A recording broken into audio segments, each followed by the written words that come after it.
Welcome to the first video for the vectors topic. This topic includes the chapters from both Year 1 and Year 2 pure textbook, Chapter 11 from Year 1, Chapter 12 from Year 2. The first bits are mainly recapping things covered at GCSE, such as notation and how you find a vector that takes you from one point to another one. And I've just noted here that none of the content in this booklet is included in the formula book that's given to you in the exams. So anything new or any formulas you must learn for yourselves. So it might be a good idea to write them down in the back of your formula books. So the first thing is looking at the difference between a scalar and a vector. So a scalar is basically just a number, it's a numerical value. So in terms of contextual things, it's something that has a magnitude, such as on the diagram we've got the speed of an object as it moves. Speed is always given as a positive value, it's just how fast the object is moving. The speed would never be given as a negative. We only use negatives when we're referring to vectors.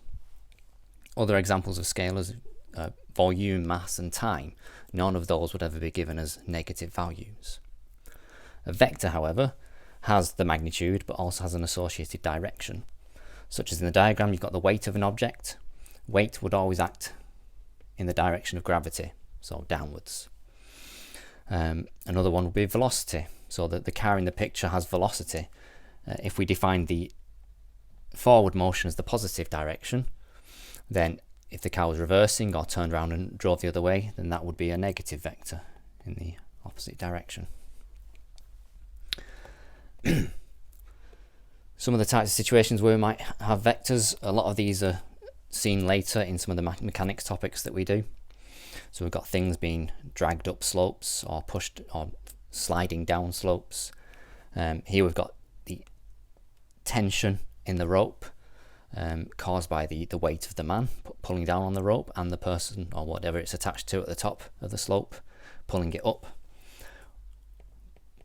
This must be the force by which they're pulling, that they're applying to drag this person up this slope, and the weight of the person acting downwards. So these are all forces which have the magnitude, how much force is being applied, and they have the direction in which the force is acting. So they're all vectors.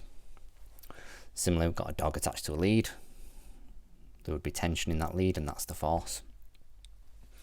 And then it talks about the horizontal component there. We'll cover that later. The aeroplane has the forward force being applied by the propeller, so that's what's pushing or pulling the plane along in the forward direction, but we've also got the wind coming in from the northwest. So the effect that both of these forces have would be this, that the plane doesn't move forwards, it moves at an angle instead. And we're just about to look at what this is called. This is called the resultant vector. So the result of those two forces being applied to the plane causes it to actually travel in a slightly different direction. So this is what's in the booklet. Again, you've got the scalar and vector there. Scalar never being negative, so that the size of something can never be negative. The length of a line, the area of an object, the volume of something can never be negative. Vectors can, because then a positive indicates that it's going one direction, and then a negative would be that it's going in the opposite direction. Okay, so first of all, the basic notation for vectors. We've got a vector drawn on that diagram there, the arrow indicating that it goes from point A to point B. So we could either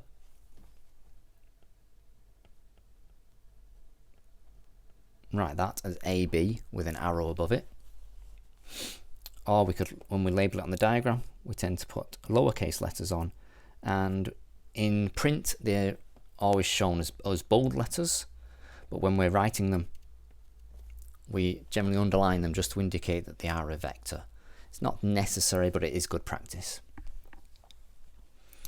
And then this green one, the one that's the same length but acting in the opposite direction, would therefore be negative A. So AB is the vector A, and if we go the other way, BA, that one must be negative little a.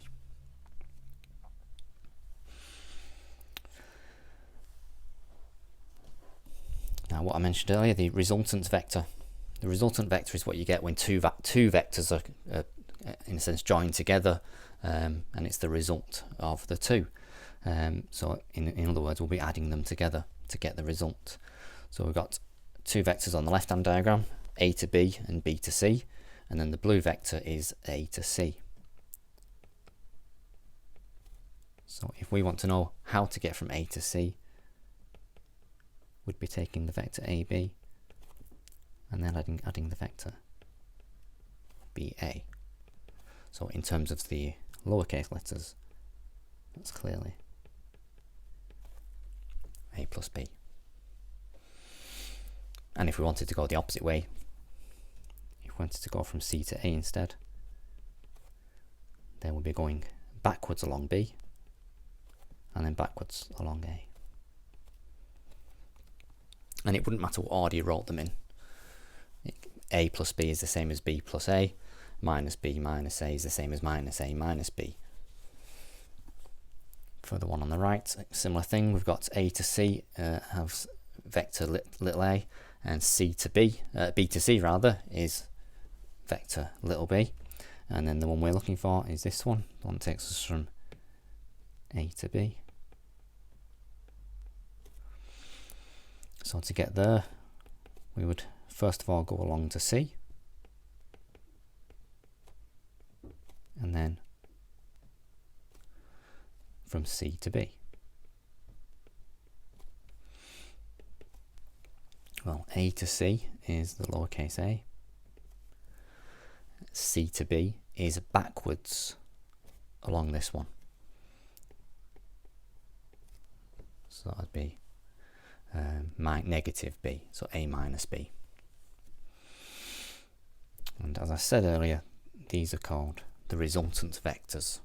So it's the result of several vectors, such as forces, all acting together.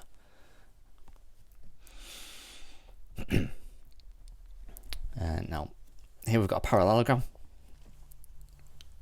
A to B has been given the vector A to D has been assigned the vector B, and we're asked to find A to C, so the red one. Now, to do that, we recognise that this line here has the same length as the one on the other side. It's a parallelogram, so those two must have the same length. And since they're parallel, they've got the same direction. So that vector there can also be called vector B. They are the same. Might be in different positions, but they've got the same magnitude, got the same direction, so they are the same vector. So then that we can see that to get from A to C, we go along A to B, which we knew already, and then we go from B to C, which we now know is vector B. This fact has a name. It's called the parallelogram law, but you don't need to know that name. It's just something we use whenever we're finding our way around shapes using vectors. So here's a similar one. We've got a diagram that we're not told it's a parallelogram, so we can't assume that we've got any parallel lines. So none of these vectors given to us can be equal to any others. None of the lines that don't have vectors on. So even though this one looks like it might be the same as this one, we can't assume that because we've not been told it's a parallelogram. We are asked to say what these missing lines could be labelled as. So P to S, so the vector that takes us from P to S. We can't go direct, so we'll have to go around. So we would go up to Q first, and then down to S. So P to S would be P to Q, and then Q to S. Well, P to Q is backwards along the vector A, so that will be a negative A. Q to S is forwards along C, so that's plus C. That would be fine, but it would probably be written as C minus A. So fewer symbols are involved, but they're equivalent. If we then wanted to use this vector P to S, we could do. It just has it's the vector c minus a if we ever wanted to use it.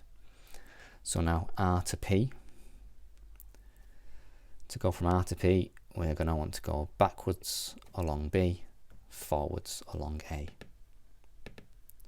So that's r to q first, and then q to p.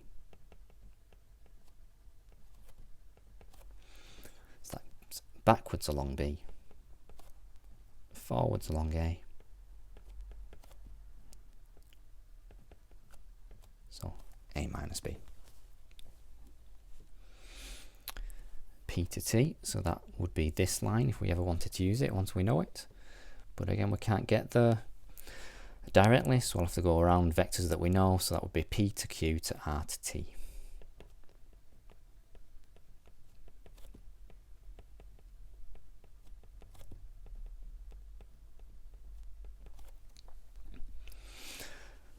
So in that, let's just do the forward ones first. We're going to go forward along b, forward along d, but backwards along a. And we can write them down in any order, as long as we get the direction right, the positive or the negative. Finally, t to s, so that would be this line here if we ever wanted to use it later. So I have options now. I can either use the ones that I've been given, so I'll start with that. So that would be t to r first, then r to q, and then q to s. So in those ones, the only forward one is q to s, so that's c, and then we've gone backwards along b and backwards along d. My other option was to go along to p first, now that I know it, I know what pt is, and then down to s, since I also know that one. So I could have done this as t to p, and then p to s. T to p is backwards along pt, so that's backwards along the previous one. So the signs would be changed. So that would be a minus b minus d, and then p to s, I've got further up, c minus a. So the a's cancel, the b and d remain negative, and we'll get the same answer that I got by going all the way around. So once you've established new vectors, you can always use them in further working. Okay, next little bit is about parallel vectors. So a typical question, or part of a question, would be involving parallel vectors, and you're either showing that two vectors are parallel, or you're told that they're parallel, and you're using that fact to figure out what the vector is. So the fact that we're always using for parallel vectors is what's in the box there, that any vector parallel to A must be a multiple of it, i.e. lambda A. So that symbol there, if you've not seen it before, is the Greek letter lambda. So i.e. one is a multiple of the other. In the diagram we've got the vector A. We've not talked about column notation yet, but you'll have seen it before at GCSE that we can write vectors in this form. This vector goes 2 across and 1 up. So looking at all the others, for the blue one, we can see that from there to there will be vector A. To there would be another A. And finally another A. So the blue vector is 3A. We can see it's parallel to the black one, and we've shown that it's 3 lots of it. So because it's a multiple of it, it's parallel, or vice versa. The orange one, from there to there, well, it's still an A, it's just going in the opposite direction.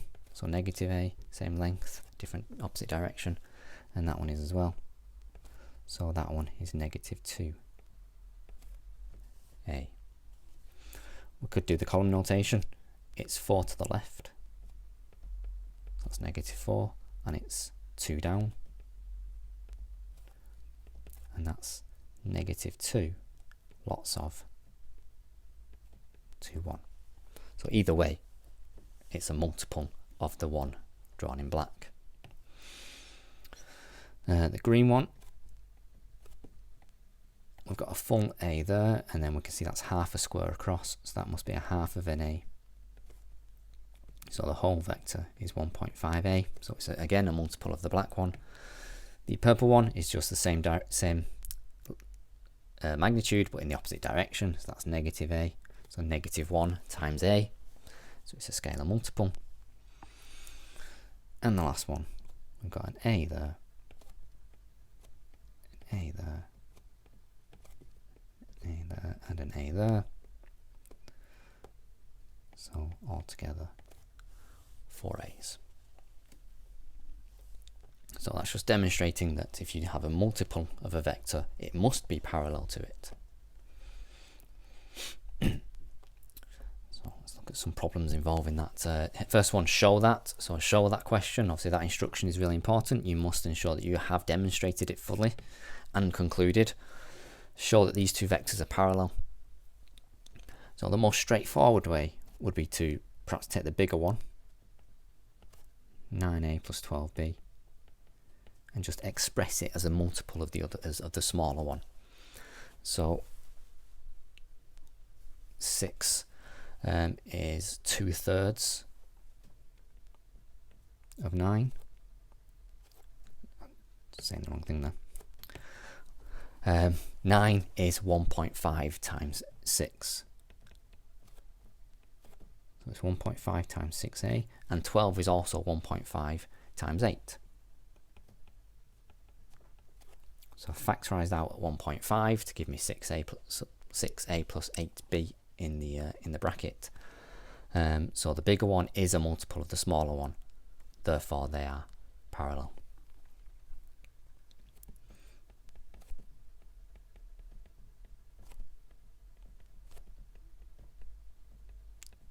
So on the first line, I've demonstrated that one is a multiple of the other, and then I've concluded.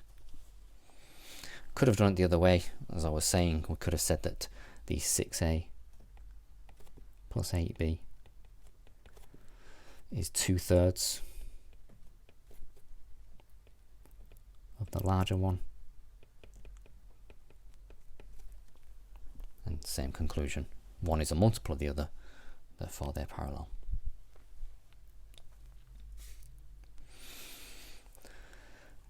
This next example isn't about parallel vectors. It's a typical problem you might have seen at GCSE level, where you're given a ratio for a point along one of the sides, and we have to use that to figure out vectors that take us from one point to another point. So the way I would do this, I've written in red there, I indicate all of that on the diagram using fractions. So if P is the midpoint of AB, then I know that's half of that line. That's half of that line. And then if Q is dividing the side AC in the ratio 3:2, then it's splitting it into fifths. 3 add 2 is 5, so that line is split into fifths. Where A to Q is the longer one, that's 3/5 of the whole length, and Q to C is 2/5 of the whole line. And then A to B is A. Can't really put that on the diagram because P is in the way, so I just put it alongside. I know that vector going down there is A, just so I can look at the diagram and see which direction that goes in. And A to C is B, so I put that there. Or I could just label each of the little sections. I know that A to P must be a half A. P to B, also a half A. A to Q, 3/5 of B. Q to C is 2/5 of B. So I won't put all of that on the diagram. I just do the red and blue bits, but you might want to do the purple bits. Just combine the two, and now you can find any vectors needed from the question. So what we're asked for B to C, so that's all the way around. So I can just use the two blue ones for that. It's backwards along A, forwards along B. Just write it fully first. It's B to A to C. So backwards along A, forwards along B. So that's B minus A. A to P, well, that's the first purple one that I wrote on there. It's halfway along the vector A, so it's just a half A. It's a half of A to B. So it's a half A. A to Q, again, I've already written on the diagram now the 3/5 of B. It's 3/5 of A. C. 3/5 of B. And then P to Q, I'll have to go backwards along this purple bit and then forwards along that bit. So we could go straight to the answer, or I could say I'm going to split it into P to A to Q. So P to A is the reverse of that, A to Q is that one. 3/5 of B, take away, because it's in the opposite direction, half of A.